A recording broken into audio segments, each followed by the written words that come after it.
Bueno, buenas tardes. Nos volvemos a ver para este segundo encuentro sobre la reflexión que vamos haciendo sobre el Pentateuco. Por ahora, más que sobre el Pentateuco, es decir, los 5 primeros libros, Génesis, Éxodo, Número, Levítico y Deuteronomio, es una reflexión sobre una estructura entera de la Biblia, es decir, cómo está armada toda la Biblia. Y entonces le había propuesto la vez pasada una división que no es Primer Testamento o Antiguo Testamento y Nuevo Testamento, que está muy bien, sí señor, es así. Testamento quiere decir alianza, entonces sería la Antigua Alianza y la Nueva Alianza. Esta palabra aparece en la carta a los Hebreos, que habla justamente de una alianza nueva, pero aparece también mucho en los profetas. La división que le propondría sería una división que responde más bien a esta pregunta. La creación del mundo, empieza con el capítulo 1 del libro del Génesis. Ecco. Y después hay como una especie de fracaso, porque el pecado original echa a perder todo.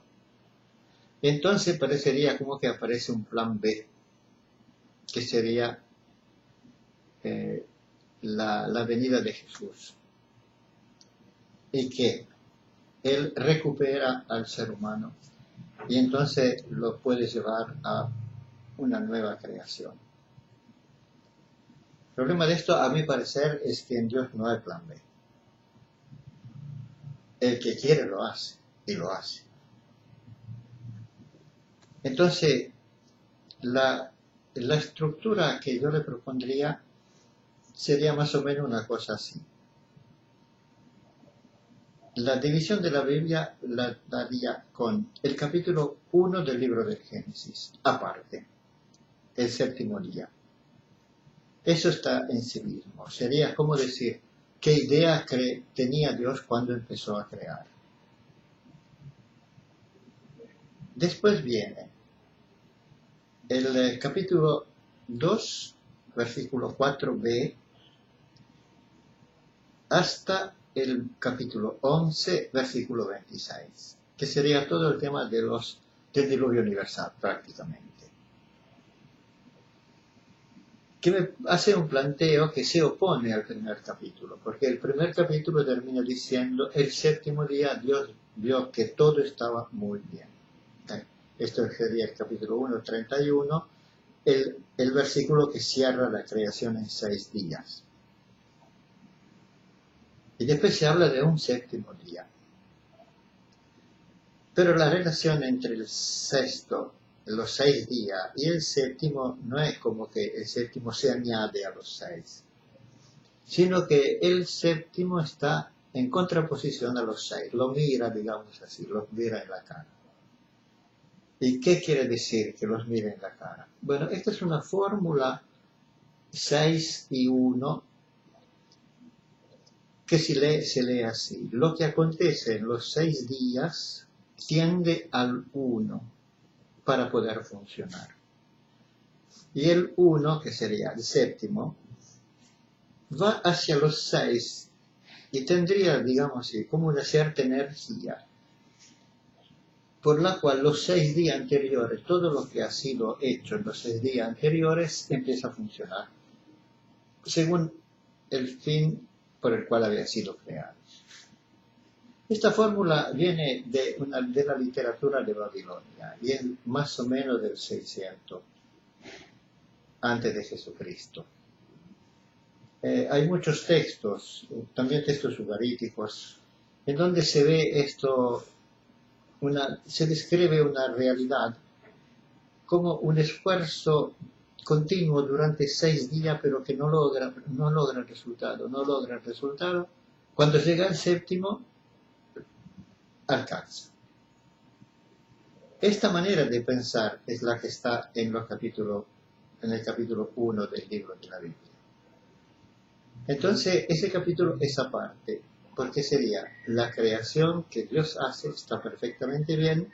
En el séptimo día, el reposo del Señor no es un no hacer nada o descansar, sino que es explicado a través de dos verbos. Uno es bendecir y santificar el otro. Porque dice, bendijo el Señor el día séptimo y santificó el día séptimo.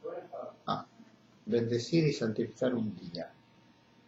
Ahora, bendecir, el verbo, quiere decir que Dios se hace garante de la vida.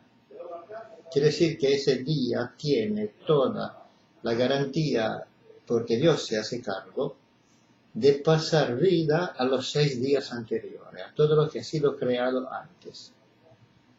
Y santificar tiene el sentido de que todo lo que se hace, que sería prácticamente el trabajo. Todo el trabajo del ser humano es un trabajo que, por la bendición y la santificación, ahora es dedicado a Dios. Que podemos traducir en otra forma. Que podríamos traducir como que no hay conflictos a los cuales estamos acostumbrados en el trabajo. En donde a cierto punto hay clases, hay grupos que quedan arriba, grupos que quedan abajo, una continua tensión entre ellos. Con la santificación del trabajo sería que todo lo que se hace apunta a que el ser humano esté bien, sea feliz, y entonces alabe a Dios. Entonces el día séptimo está cargado con una energía de vida tal que todo lo que ha sido creado florece de vida. Y también tiene una energía tal a través del verbo santificar, por el cual todo el trabajo del ser humano apunta a una sociedad perfecta, donde realmente reina la paz. Esto sería entonces el primer capítulo. El capítulo segundo, que empieza en el versículo 4b, empieza la historia de lo que será el pecado original. Quiere decir, se separa profundamente del primero. Parece que el primero es una utopía. Eso nunca se realizó. Entonces la intención de Dios fue traicionada. No pudo hacer Dios lo que había pensado. Entonces viene el plan B. ¿Por qué no pudo Dios hacer? Porque al hombre se le ocurrió el famoso pecado original. La pregunta es, ¿Dios esperaba que el hombre fuera obediente? Cuando le dijo, de este árbol no comerás. O Dios sabía muy bien que el hombre iba a hacer lo que iba a hacer. Y cualquier cosa hubiera pasado, obediencia o desobediencia, él podía solucionar el problema.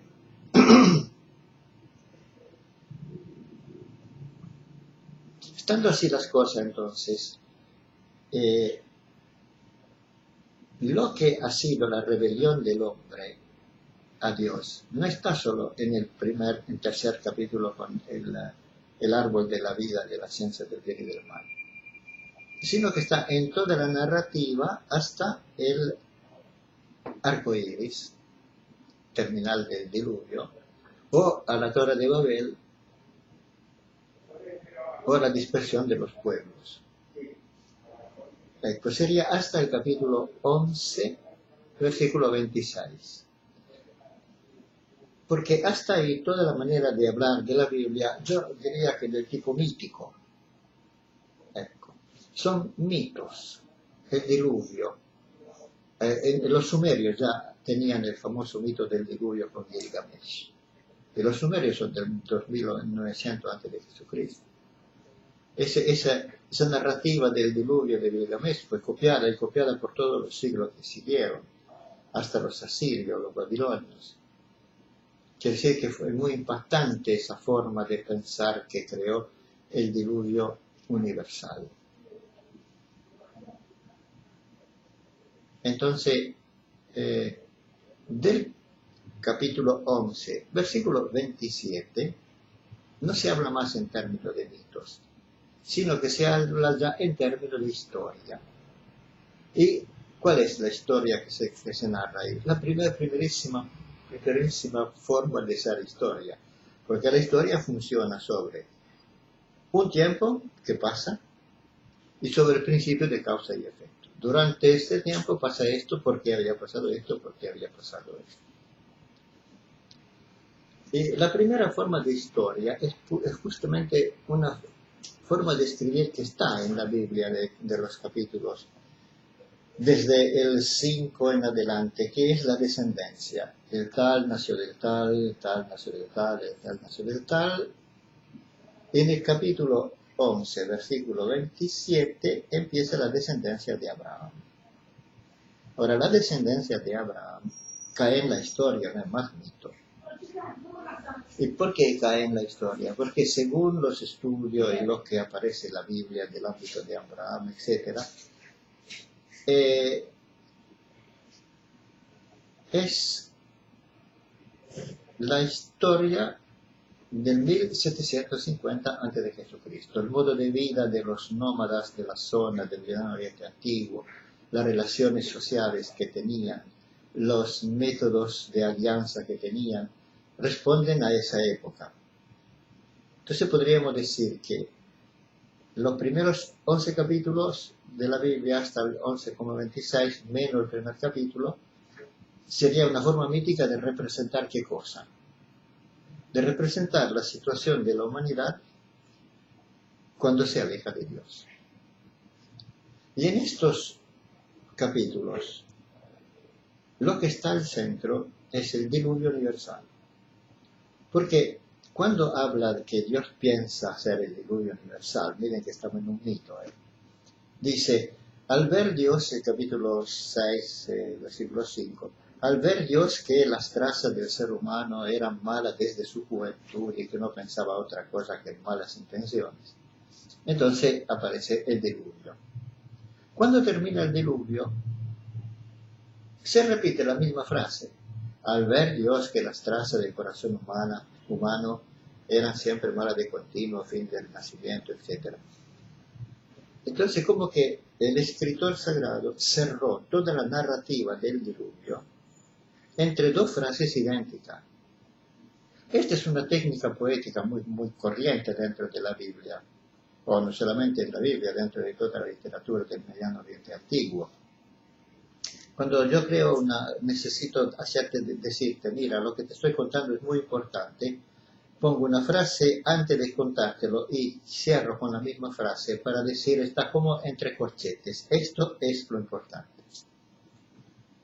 Diciendo que el diluvio tiene esta técnica, quiere decir que a lo que apunta propiamente los primeros 11 capítulos, menos el primero, es decirte, la situación que vivimos nosotros hoy, desde el primer hombre hasta el último, será la de un diluvio universal, es decir, la muerte reina por todos lados.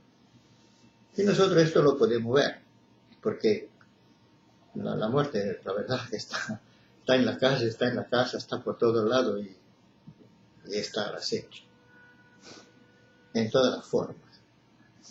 Quiere decir entonces que el diluvio es un mito, porque el concepto de mito es adapto para poderte decir que la muerte está continuamente presente dentro de la vida, desde cuando existe el ser humano hasta el último. Y muerte violenta. ¿Por qué el mito se usa? Porque todas las culturas antiguas lo han utilizado, los romanos, los griegos especialmente. Los sumerios son los primeros que parece inventaron el mito con el mito de Inanna. El mito, ¿cómo se podría? Fue muy estudiado, por eso que el estudio sobre el mito empezó en 1930 más o menos.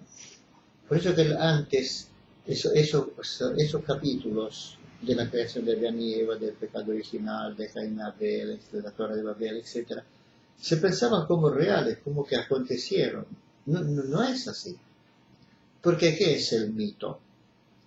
El mito es una forma sintética y figurativa, una narrativa, que te cuenta un hecho que resume todo lo que pasa durante la historia, del primer día que empezó hasta el día que cerrará esta historia, el día del final del mundo, una realidad que es negativa sobre el ser humano. Por ejemplo, uno muy corto, pero es griego este mito, sería el mito de Sísifo. Sísifo era un titán, uno de estos gigantes que se rebelaron contra Dios, y entonces Dios, Júpiter, entonces Júpiter como castigo le dio una enorme piedra que él tenía que cargar sobre los hombros, subir una colina y ponerla sobre la punta de la colina. Y así se liberaría de su condena. Resulta que cuando iba a poner la gran piedra sobre la punta de la colina, esta se caía y volvía para atrás. Entonces, Sísifo volvía a llevarla hacia arriba. Cuando llevaba, otra vez caía por atrás.